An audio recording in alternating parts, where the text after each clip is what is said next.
What's up, CFO gang? It's your boy Jay Tuck. Real Cowboys fans stand up. And yo, it feels like every time this offseason, right?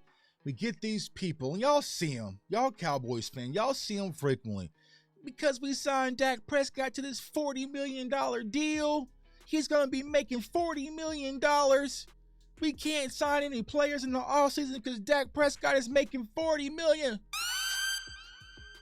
Well, once again, that is not the case, right?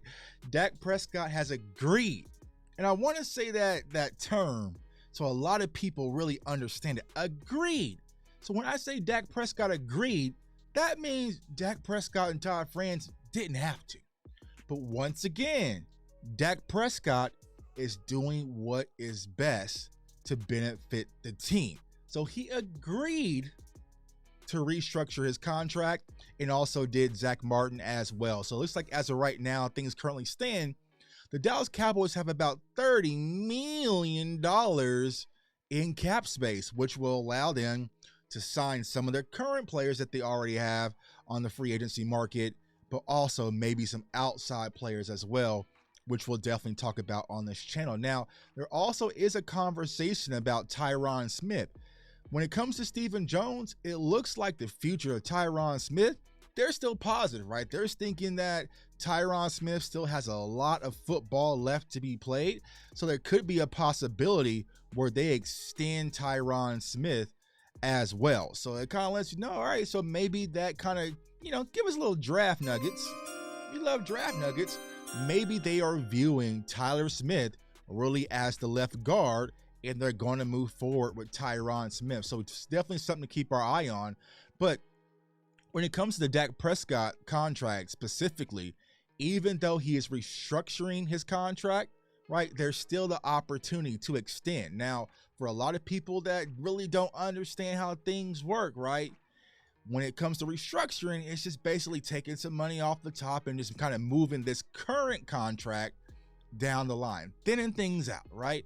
But when it comes to an extension, it's going to be very important that the Dallas Cowboys think strategically when it comes to extending Dak Prescott. I know a lot of people watch this channel. They're already probably in the comments. We need to move on from Dak, right?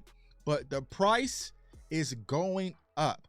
Yesterday's price is not today's price. Did y'all see what Daniel Jones got?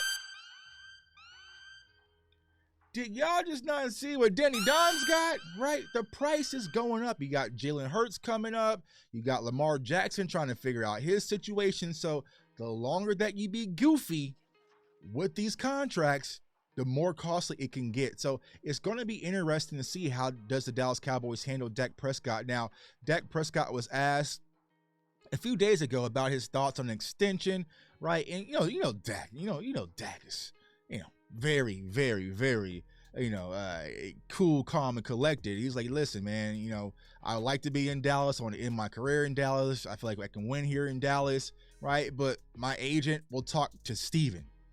He didn't say Jerry.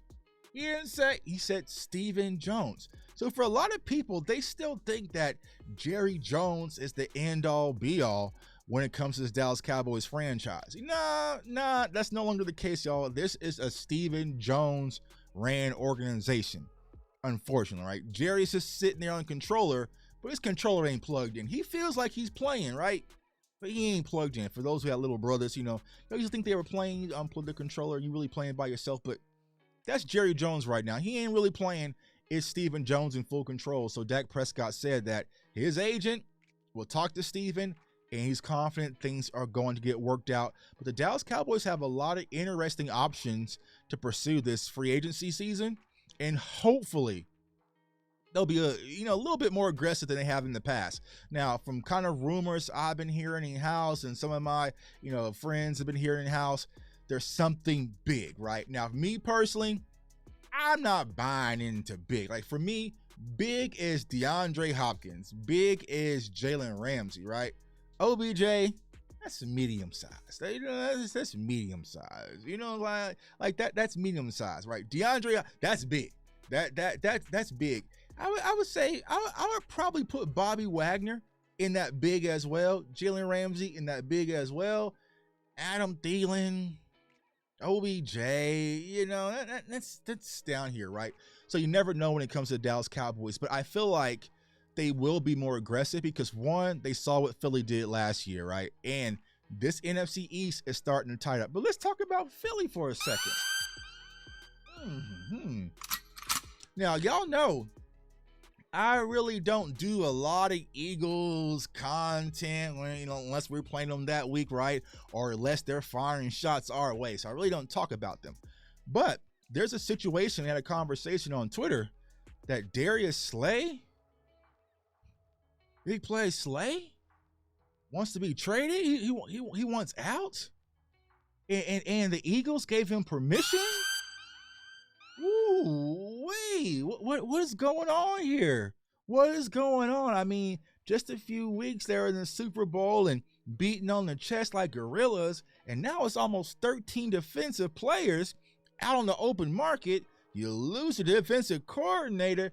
Sounds like trouble in paradise to me, but that ain't my business. This is a Cowboys show. You know what I'm saying? That ain't my business. We'll get to that later, man. But there's going to be a lot of players to consider this free agency market, man, and I hope the Dallas Cowboys are a lot more aggressive than they showed in the past. Me personally, I would like to pursue Bobby Wagner. I feel like Bobby Wagner makes the most sense, right? Dan Quinn lineage. We need some help at the linebacker position to free up Micah Parsons and that Lion. So Bobby Wagner would be my choice of additions when it comes to free agency. But we got some players in-house that we need to sign. I know Stephen Jones spoke about, Leighton Vander Esch, which is okay. We have to move on from LVE. I get it, right? But the one guy that deserves his money is Donovan Wilson, man. Another guy who also got restructured today, though, was Michael Gallup. And to be honest with you, Michael Gallup was a guy that, I kind of thought played last year, didn't do too well, even though he was coming back off the injury, but they kind of restructured his contract as well. But the Dallas Cowboys had an opportunity, like they did Amari Cooper, to get out from Michael Gallup after this season. So when I was looking at draft prospects like a Quentin Johnston and some of these other wide receivers, I'm looking for someone to really fill that void. But Stephen Jones said he has high expectations for Michael Gallup. He's going to come back fully healthy. Yeah, because he rushed him last year, right? So they restructured Michael Gallup as well. When it comes to the Ezekiel Elliott situation, we do not know what's going to happen when it comes to Zeke, man. But hopefully, they'll figure out. I just want Zeke to be treated fairly. I just don't want Zeke to be disrespected in Dallas and they come for him some stupid offer. And, it's going to be interesting to see how they can handle that. But there's another opportunity to save money. So there's a few places where if the Cowboys need to find money, they can definitely find it by restructuring contracts, and extending players as well. But hopefully they actually take advantage of that free money. So it's your boy J Tuck. Comment, like, subscribe. Turn on that notification bell so you do not miss out. We got draft content. We got Cowboys content. We got all sorts of fun. And if you do not turn on that notification bell, you're going to miss out, man. I want everyone to stay safe, stay blessed, stay encouraged. And you Dak haters, y'all might have to deal with Dak for a little bit longer. Peace.